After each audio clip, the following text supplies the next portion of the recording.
Assalamualaikum warahmatullahi ta'ala wabarakatuh.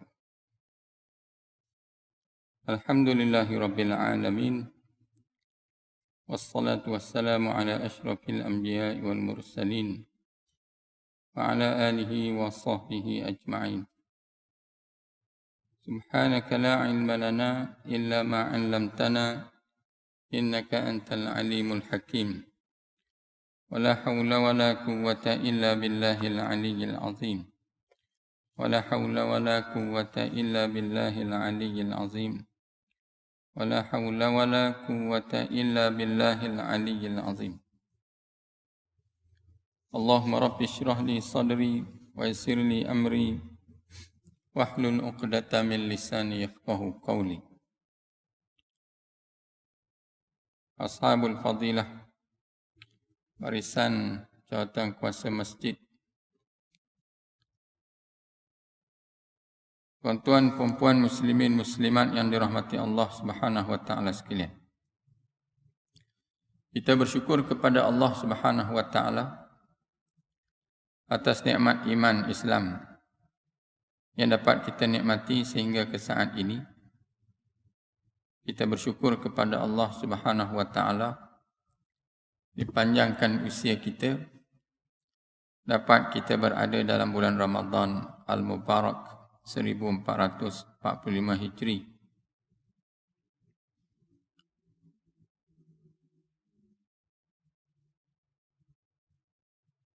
Mudah-mudahan Ramadan pada kali ini menjadi Ramadan yang lebih baik daripada Ramadan yang lalu. Dan mudah-mudahan Allah Subhanahu wa taala sentiasa memberi kita kekuatan untuk terus melakukan ibadah dan ta'ah sepanjang bulan Ramadan ini. Mudah-mudahan kita mendapat kelebihan ganjaran yang berlipat ganda yang disediakan oleh Allah dalam bulan Ramadan ini. Muslimin muslimat yang dirahmati Allah. Dalam satu hadis Nabi SAW yang diriwayatkan daripada Abi Hurairah radhiyallahu anhu dari Rasulullah sallallahu alaihi wasallam qala, Nabi bersabda, "Idza kanat awwalu lailatin min Ramadan sufidatis syayatin wa maradatul jin wa ghulqat abwabun nar falam yuftah minha babun wa futihat abwabul jannah falam yughlaq minha babun wa nada munadin ya baghiya khair aqbil wa ya baghiya syarr aqsir walillahi utaqa wa dzalika fi kulli lailatin." Maksud hadis ini daripada Abi Hurairah radhiyallahu anhu. Rasulullah sallallahu alaihi wasallam bersabda, apabila tiba malam pertama bulan Ramadan, syaitan-syaitan dan jin-jin yang jahat dibelenggu. Pintu-pintu neraka ditutup. Tidak ada satu pun pintunya yang terbuka. Pintu-pintu syurga dibuka. Tidak ada satu pun pintunya yang tertutup. Lalu seorang penyeru menyeru, wahai yang mengharapkan kebaikan, bersegeralah kepada ketaatan. Wahai yang mengharapkan keburukan, berhentilah daripada melakukan keburukan. Allah Subhanahu wa taala membebaskan hamba-hambanya daripada api neraka dan perkara tersebut berlaku pada setiap malam di bulan Ramadan. Hadis ini menjelaskan tentang kelebihan Ramadan yang Allah Ta'ala sediakan. Kasih sayang Allah Subhanahu wa taala kepada kita, Allah Ta'ala memfardukan ibadah. Antaranya puasa. Berpuasa kita dalam bulan Ramadan. Allah Ta'ala tahu kita ini lemah. Kita ini lemah dan kita ada musuh. Musuh yang kuat, yang paling nyata kepada kita adalah syaitan. Dan kita ada nafsu. Dan nafsu itu sentiasa menyuruh melakukan perkara kemungkaran. Innan nafsa la'ammaratum bisu. Sesungguhnya nafsu itu sentiasa sangat menyuruh melakukan kejahatan. Maka Allah Ta'ala nak menjadikan kita orang yang baik, orang yang bertakwa, maka difardunya puasa. Wahai orang-orang yang beriman, difardukan ke atas kamu puasa seperti mana difardukan kepada umat-umat yang terdahulu daripada kamu. Mudah-mudahan kamu bertakwa. Allah Ta'ala nak kita bertakwa, maka diwajibkan kita puasa dalam bulan Ramadan ini. Maka orang yang beriman, iman yang sebenar, dia akan berusaha untuk melakukan puasa yang sebenar. Puasa yang boleh menyebabkan dia menjadi orang yang bertakwa. Maknanya puasanya itu puasa yang ada kualiti.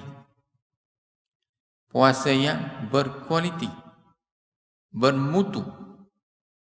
Yang dengan sebab puasa itu, dia dapat mendekatkan diri kepada Allah dengan melakukan segala ketaatan, kewajipan dan meninggalkan segala kemungkaran.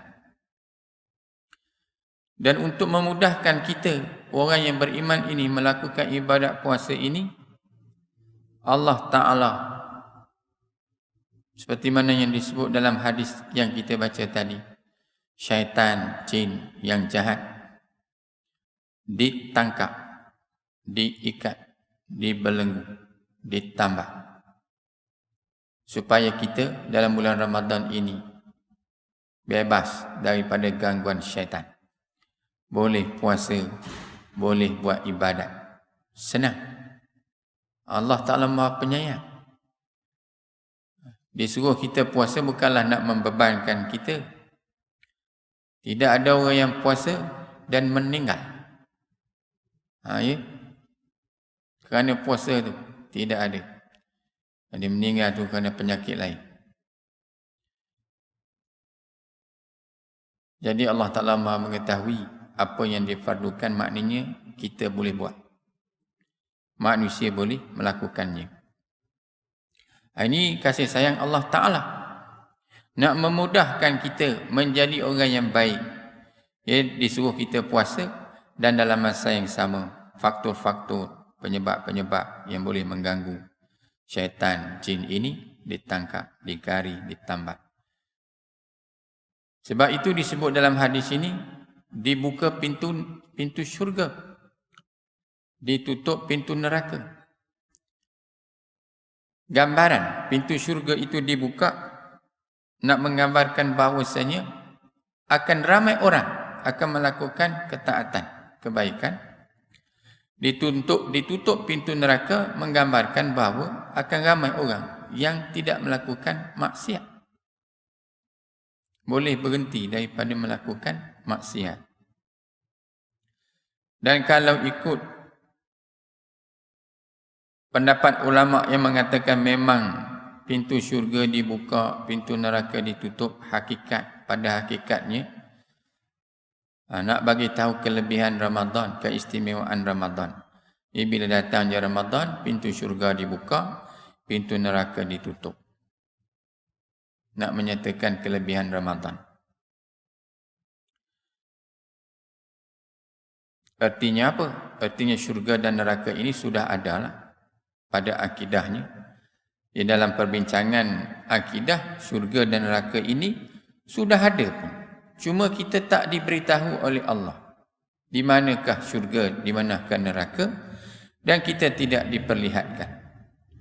Pandangan kita dihijab. Jadi tak boleh nampak syurga, tak boleh nampak neraka. Ini hikmah kehendak Allah Ta'ala. Dia nak tengok kita ini boleh buat amal kebaikan ataupun tidak. Liyabluwakum ayyukum ahsanu amala. Allah Ta'ala nak uji kita, siapakah di kalangan kita yang boleh melakukan kebaikan. Kalaulah kita semua ni nampak neraka, maka tidak ada yang tak puasa. Semua akan datang ke masjid pada ketika ini. Barangkali tak nak keluar daripada masjid.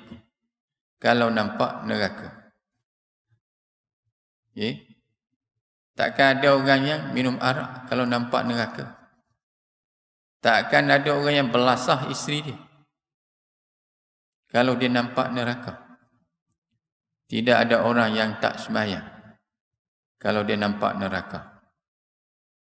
Tidak ada orang yang ambil hak orang lain kalau dia nampak neraka. Ini kerana neraka tu tak boleh nak dilihat. Allah Ta'ala tak buka hijab. Kenapa? Kerana nak uji, nak tengok kita ni boleh buat baik ataupun tidak. Ini ibadat yang Allah Ta'ala fardukan dalam bulan Ramadan. Siangnya kita puasa, yang mana puasa ini adalah yang wajib. Malamnya kita qiyam. Qiyam itu sunat, mendirikan malam. Sembahyang tarawih 20 rakaat. Witir 3 rakaat, jadi 23 rakaat. Setiap malam Ramadan kita bertarawih. Bulan-bulan lain kita tak buat, tapi bulan Ramadan ni kita buat kerana kita nak dapat kelebihan ganjaran yang berlipat ganda yang Allah Ta'ala sediakan dalam bulan Ramadan ini. Nak atau tidak, itu masing-masinglah punya kehendak. Masing-masinglah punya kehendak. Tak ada siapa yang boleh memaksa, melainkan diri kita sendiri. Ada masjid buat 20 rakaat, pukul 10 boleh selesai. Ada masjid buat bilangan yang sama, campur dengan witir 3 rakaat, hampir pukul 11 selesai. Ada yang 11.30, ada yang pukul 12 baru selesai. Bergantung kepada berapa banyak ayat yang dibaca, berapa laju imam baca ayat. Ada imam baca lanjut-lanjut, baca slow-slow, jadi lambat habis. Ada yang baca cepat, bacaan yang dibenarkan cepat, jadi boleh habis. Kalau masjid ini, saya tak tahulah, tak pernah solat tarawih di sini. Tapi kalau di masjid wilayah persekutuan, hampir tamat pukul 11. Satu malam, satu juzuk. 2 rakaat, hampir 10 minit. 2 rakaat, hampir 10 minit. Dan memang tabiat ciri sembahyang malam ini panjang. Panjang berdiri. Lama berdiri. Maknanya bacaan itu panjang. Kerana ikut Nabi SAW. Kalau ikut Nabi, lagi lama lah. Lagi lama kalau ikut Nabi. Seperti mana yang kita pernah cerita dahulu. Rakaat pertama saja Al-Baqarah, An-Nisa, Ali Imran. Al-Baqarah saja pun 286 ayat. 2 juzuk lebih. Itu cara Nabi sembahyang malam. Kita sembahyang malam tarawih, kita taklah sampai tara tu. Sembahyang tak tara mana, morih aja lebih. Morih lebih daripada sembahyang. Kadang-kadang sembahyang pun tak cukup tarawih tu. Dia dah morih dah. Morih ni maknanya apa morih? Morih ni kalau bahasa Arab, maknanya yang boleh merehatkan. Morih. Merehatkan, menenangkan. Tu morih. Selepas kita berpenat melakukan sembahyang, berpenat berdiri sembahyang lama, jadi sesuailah dengan morih. Tapi kalau 1 rakaat 2 minit, 1 minit setengah, morih apa sangat? 8 rakaat aja. Bukanlah makna tak boleh. Moga benda tu dah diprogramkan jadi aktiviti selepas sembahyang tarawih, morih. Jadi makan aja lah orang sedia.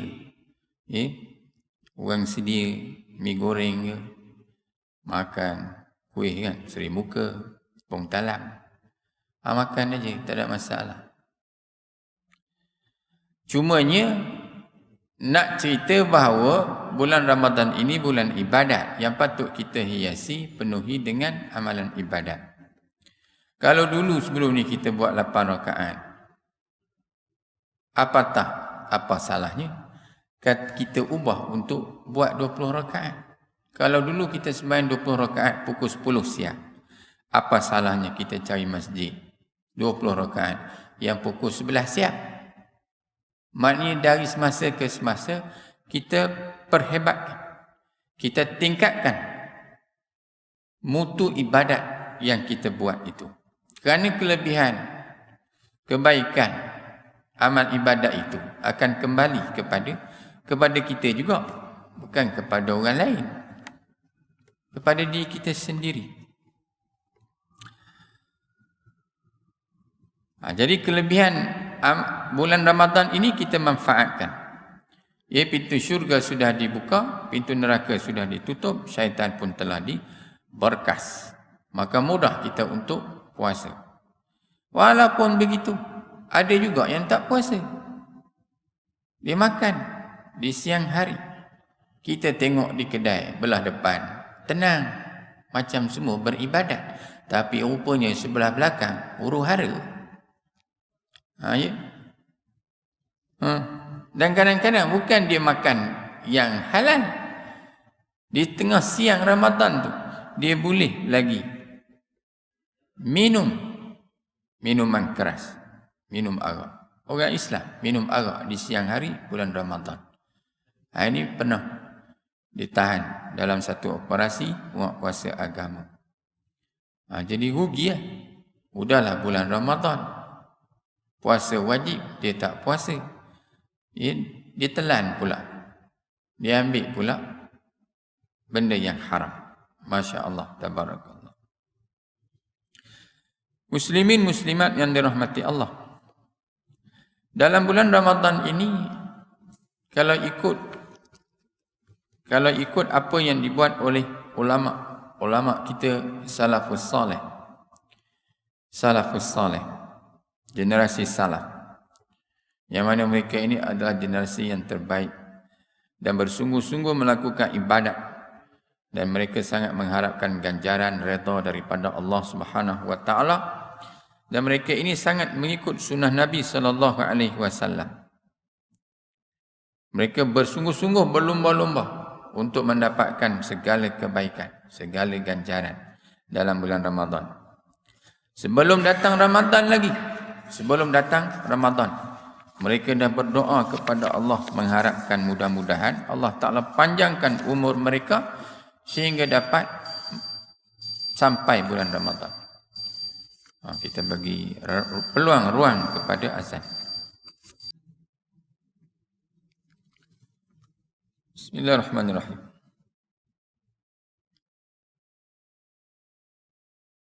Salafus saleh berkaitan dengan Ramadan. Bagaimana keadaan mereka? Sebelum datang Ramadan, mereka berdoa kepada Allah agar dipertemukan dengan Ramadan dan menerima amalan. Apa yang dibuat oleh salafus saleh itu, kita pun ada buat juga.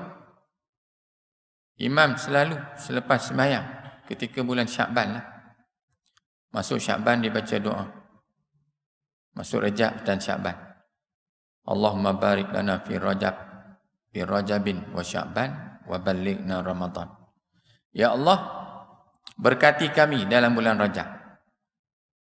Masuk Syakban, berkati kami dalam bulan Syakban. Wa ballighna Ramadan, dan panjangkan umur kami supaya kami boleh sampai bulan Ramadan. Salafus saleh 6 bulan sebelum itu, 6 bulan sebelum Ramadan, berdoa kepada Allah supaya dipanjangkan usia, dapat sampai Ramadan. Dinukilkan oleh Al-Hafiz Ibnu Rajab Mu'alla bin Al-Fadl mengatakan, mereka dulu, yakni salafus saleh, selama 6 bulan berdoa kepada Allah agar mempertemukan mereka dengan Ramadan, dan selama 6 bulan selepas Ramadan berdoa agar Allah menerima amalan mereka selama bulan Ramadan itu. Ini situasi salafus saleh. Satu harapan yang sangat besar yang mereka harapkan kepada Allah Subhanahu wa taala. Kerana apa? Kerana Ramadan itu bulan yang penuh dengan keberkatan yang tidak ada pada bulan lain. Dan ibadat yang dibuat dalam bulan Ramadan ni digandakan. Hadis Nabi cerita tentang umrah, satu umrah yang dibuat dalam bulan Ramadan menyamai pahalanya pahala buat haji. Umratun fi Ramadan ta'dilu hajjatan. Satu kali umrah kita buat dalam bulan Ramadan, pahalanya seperti buat haji sunat. Bukanlah maknanya kita buat umrah sekali dalam bulan Ramadan, kita tak lagi wajib buat haji. Bukan. Ini bincang dari segi pahala. Apa yang disebut ini berkaitan dengan pahala. Satu kali umrah bukannya susah nak buat. Senang saja. Bukannya ada nak kena pergi wukuf di Arafah, melontar jamrah. Niat ihram, kemudian tawaf 7 kali, kemudian sa'i, safa marwah, kemudian bercukur. Selesailah umrah. Pahala dia kalau buat dalam bulan Ramadan sama seperti buat haji. Dari segi pahala. Bukan maksudnya akan melepaskan kewajipan haji kita bagi mereka yang tak buat haji lagi. Nak ceritanya kelebihan dalam bulan Ramadan digandakan sebegitu rupa. Dan dalam surah Al-Qadar Allah Ta'ala bagi tahu dalam bulan Ramadan ada satu malam, Lailatul Qadri khairun min alfi syahrin. Malam Al-Qadar itu lebih baik daripada 1000 bulan. 1000 bulan itu lebih kurang 83 tahun. Nak hidup 83 tahun belum tentu lagi. Tapi kalau buat ibadat pada malam Lailatul Qadar, ibadat itu seperti kita beribadat 83 tahun. Ibadat yang dibuat selama 83 tahun. Sebab tu kalau boleh sepanjang Ramadan jangan tinggallah qiyam waktu malam tarawih. Terutamanya 10 malam yang terakhir. Kan dikatakan pada 10 malam yang terakhir itu adalah malam-malam Lailatul Qadar. Kita tak tahu malam berapa. Jibril tak datang bagi tahu kat kita. Bisik kat telinga kita, jangan lupa malam 27 malam Al-Qadar. Jangan ke mana-mana. Jibril tak bagi tahu. Jadi kalau kita beribadat pada setiap malam Ramadan ni, maka kita tidak akan miss Lailatul Qadar. Mesti kena punya malam mana-mana sebab kita buat ibadat. Jadi kelebihannya sangat besar. Itu yang pertamalah, apa yang dibuat oleh salafus saleh. Yang kedua, membaca Al-Quran. Ini kerja. Apa ibadat? Ibadat apa yang dibuat oleh salafus saleh? Yang kedua, membaca Al-Quran. Mereka memperbanyakkan bacaan Al-Quran pada bulan Ramadan dan lebih fokus kepada Al-Quran apabila datangnya bulan Ramadan. Serta meninggalkan yang lain. Hak lain tinggal.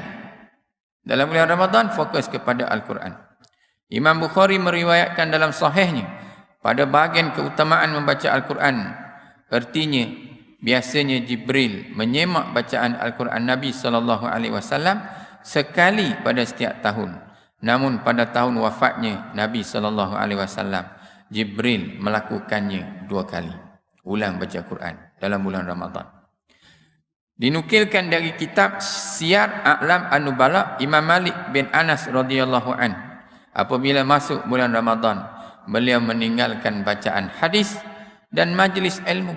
Beliau hanya fokus kepada bacaan Al-Quran. Ini bulan Al-Quran, bulan Ramadan ni. Syahrul Ramadan allazi unzila fihi Al-Quran. Imam Malik tak baca hadis bulan Ramadan. Dia baca Quran saja. Jadi kita ambil pulang bulan Ramadan, kita perbanyakkan bacaan Al-Quran. Kadang-kadang tak pandai baca Quran. Kalau sudah tak pandai baca Quran, dah masuk Ramadan, nak belajar, tak sempat. Bacalah ayat-ayat surah-surah apa yang kita ingat. Takkanlah tak baca langsung, rugi ya. Ya. Surah Qul Huwallah aja ingat. Bacalah surah Qul Huwallah 4 ayat. Duk ulang satu lah. Tak apa. Daripada tak baca langsung. Udah pandai pun surah Al-Ikhlas saja. Qul Huwallahu Ahad. Surah tu walaupun 4 ayat, walaupun pendek. Tapi pahalanya, sekali baca surah Al-Ikhlas, pahalanya seperti membaca 1/3 Al-Quran. 10 juzuk. Kalau kita baca 3 kali, pahalanya seperti membaca 30 juzuk Al-Quran. Nampak kecil. Tapi pahalanya besar. Ya. Dari segi pahala lah. Dari segi khatam tak boleh ha. Mana acik. Ya. Setiap hari dia baca Qul Huwallah 3 kali. Lepas tu dia bagi tahu kat tu imam, saya dah khatam Quran hari ni. Macam mana boleh khatam? 3 kali Qul Huwallahu Ahad. Wassalam juga ni. 3 kali baca Qul Huwallahu Ahad. Tidak dinamakan khatam Al-Quran. Tapi dari segi pahala boleh dapat, insya-Allah. Yang ketiga, bangun malam, qiyamul lail. Ini bangun malam merupakan kebiasaan para salafus salih melakukan munajat, mengadu, merayu, minta kepada Allah. Sama ada selain pada bulan Ramadan ataupun pada bulan Ramadan. Namun pada bulan Ramadan, salafus salih lebih bersungguh-sungguh dalam menghabiskan sisa-sisa malam. Diriwayatkan oleh Imam Malik rahimahullah. Dalam kitabnya Al-Muwatta', Abdullah bin Abu Bakr berkata, aku telah mendengar ayahku berkata, dahulu kami selesai dari salat malam pada bulan Ramadan, kami pun segera menyiapkan makanan untuk sahur kerana takut menjelangnya waktu sahur. Jadi maksudnya qiyamul lail, berjaga malam, mendirikan salat sampai dekat dengan waktu sahur. Qiyamul lail. Cuma kita qiyamul lail sekarang ni tarawih. Kita buat selepas Isya. Jadi mudahlah. Ya, kalau nak buat pukul 11, pukul 12, pukul 2, susah pula kan. Bukan kata makmum, tu imam pun susah. Jadi terus selepas Isya buat sembahyang tarawih. Kita dekat wilayah persekutuan ni, pihak berkuasa agama keluarkan pekeliling buat 20 rakaat tarawih. Kerana berpandukan kepada mazhab Syafi'i. Mazhab Syafi'i 20 rakaat tarawih. Tapi ada juga surau, dia buat 8 aja. Saya pergi satu surau, tanya tu imam dia, buat berapa rakaat? Dia kata 8. Saya kata malam ni kita buat 20 lah. Dia geling kepala. Kalau tu imam pun geling kepala, agak-agak makmum macam ni. Pacak kepala. Ini surau katanya tak pernah buat tarawih 20 rakaat. Dia duk buat 8 saja. Jadi kalau dah terbiasa daripada kecil 8 rakaat, bila nak buat 20 susah. Beratlah. Yang keempat, memperbanyakkan sedekah pada bulan Ramadan. Ia memperbanyakkan sedekah, menyumbang. Diriwayatkan oleh Imam Bukhari dan Imam Muslim daripada Ibnu Abbas radhiyallahu anhuma bahawa Nabi SAW adalah manusia yang paling pemurah dalam berbuat kebaikan, dan baginda SAW lebih pemurah pada bulan Ramadan. Sangat dermawan dalam bulan Ramadan. Lebih laju daripada angin yang berhembus. Maknanya cepatnya, lajunya Nabi bagi sumbangan, bersedekah. Tak perlu nak mikir apa dah. Tak payah mikir tinggal lagi berapa.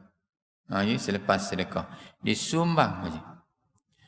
Jadi kita nampak tabung, kita nampak orang susah, maka kita cuba laju, bersegera dalam melakukan sumbangan bersedekah dalam bulan Ramadan ini.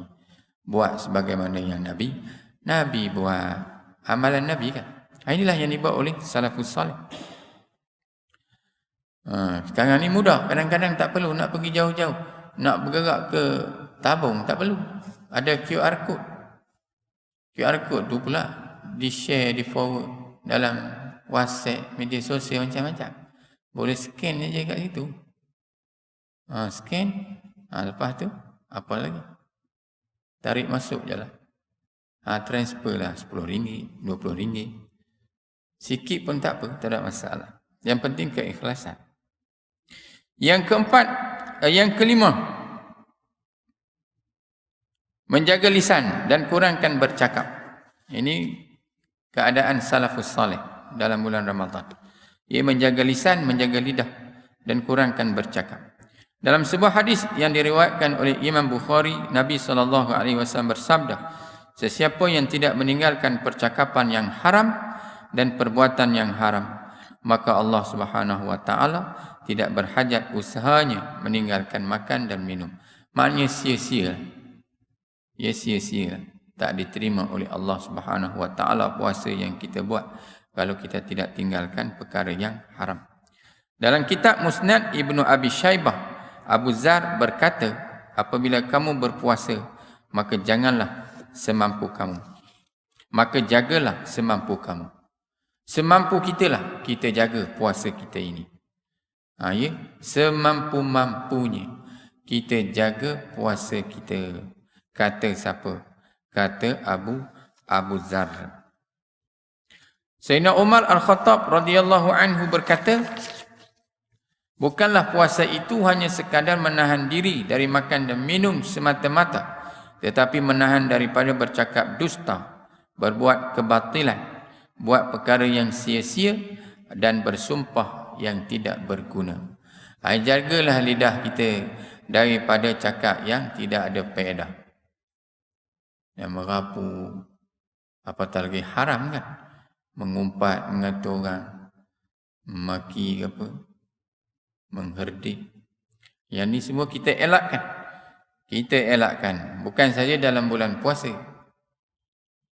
Selain daripada bulan puasa pun kita elakkan juga. Tapi oleh kerana bulan puasa ni, puasa itu sendiri nak melatih kita berpuasa daripada tak makan, tak minum. Kita puasa juga daripada segala perbuatan yang boleh menyebabkan dosa, boleh menyebabkan pahala puasa kita rosak. Mata kita, kita puasa. Tangan puasa, hidung puasa, telinga puasa. Semua anggota puasa belaka. Kesan daripada ibadat puasa yang kita buat. Itu hikmah dia. Jauh ke depan. Bukan puasa ni tak makan, tak minum saja. Ia tidak bersama dengan isteri. Maknanya mengelak diri daripada perbuatan yang boleh membatalkan ibadat puasa. Tidak. Segala perkara yang boleh menghapuskan dosa, yang boleh mendatangkan dosa, semuanya ditinggalkan. Tetapi sebaliknya yang boleh menghasilkan pahala, kita buat belaka. Kita buat belaka. Muslimin muslimat, tuan-tuan puan-puan yang dirahmati Allah, sekadar ini dahulu perkongsian kita pada tengah hari ini. Mudah-mudahan apa yang kita kongsikan ini sedikit sebanyak dapat jadi panduan pedoman yang baik untuk kita bersama, terutamanya diri saya sendiri. Mudah-mudahan Ramadan pada kali ini Ramadan yang lebih baik daripada Ramadan yang dahulu. Mudah-mudahan Allah Ta'ala beri kekuatan kepada kita untuk kita memperhebatkan amal ibadat dalam bulan Ramadan. Mudah-mudahan ia menjadi asbab untuk kita mendapat ganjaran, termasuklah syurga daripada Allah Subhanahu wa taala. Mohon maaf banyak-banyak terkasar bahasa dan sebagainya. Lain masa kita berjumpa lagi. Sekian, assalamualaikum warahmatullahi taala wabarakatuh.